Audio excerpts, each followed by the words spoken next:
Assalamualaikum warahmatullahi wabarakatuh.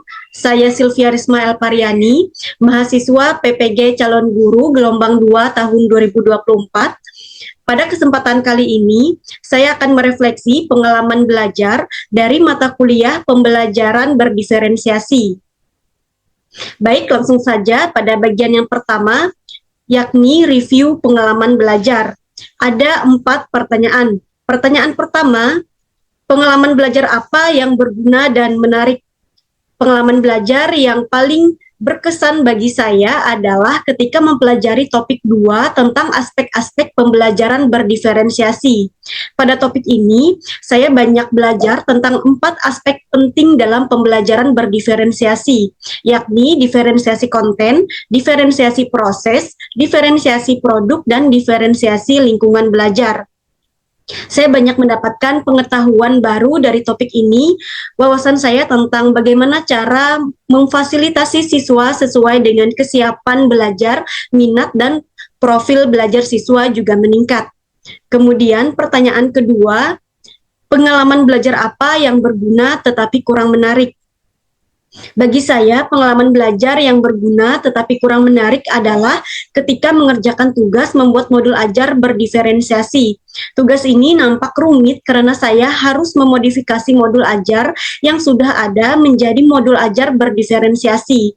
Selain itu, saya juga harus memikirkan asesmen diagnostik yang tepat untuk mengetahui kesiapan belajar, minat, dan profil belajar siswa sebelum menyusun modul ajar berdiferensiasi. Kemudian pertanyaan ketiga, pengalaman belajar apa yang menarik tetapi kurang berguna?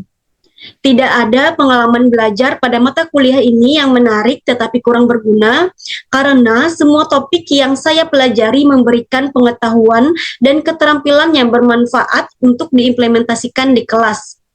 Pertanyaan keempat, pengalaman belajar apa yang tidak menarik dan tidak berguna dalam konteks sebagai calon guru? Bagi saya, tidak ada pengalaman belajar yang tidak menarik dan tidak berguna pada mata kuliah ini. Semua topik yang dipelajari sangat relevan dengan tugas dan tanggung jawab guru di kelas.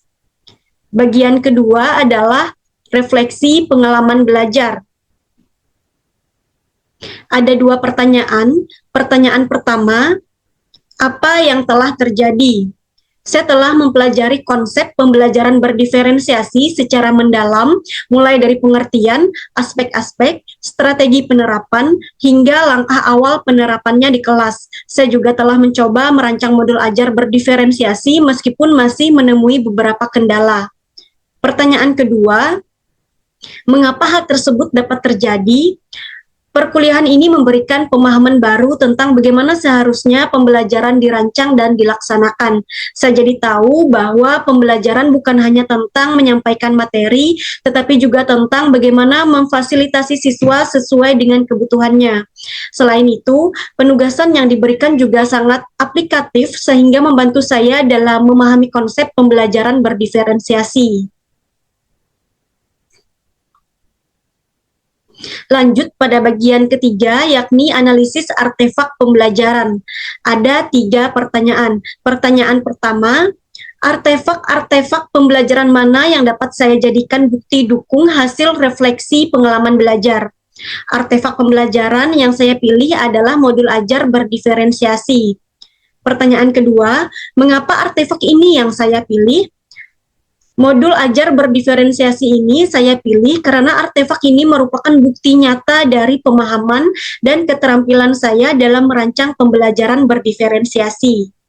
Pertanyaan ketiga, bagian mana dari artefak ini yang mendukung hasil refleksi saya? Bagian tujuan pembelajaran, kegiatan pembelajaran, dan asesmen yang terdapat pada modul ajar berdiferensiasi menunjukkan pemahaman saya tentang bagaimana memodifikasi konten, proses, dan produk pembelajaran agar sesuai dengan kebutuhan siswa.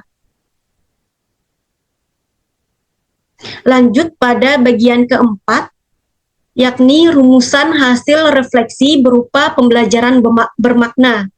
Apabila saya mengajar atau membahas topik ini dengan mempertimbangkan prinsip pembelajaran bermakna yang berpusat kepada siswa, perubahan apa yang akan saya lakukan?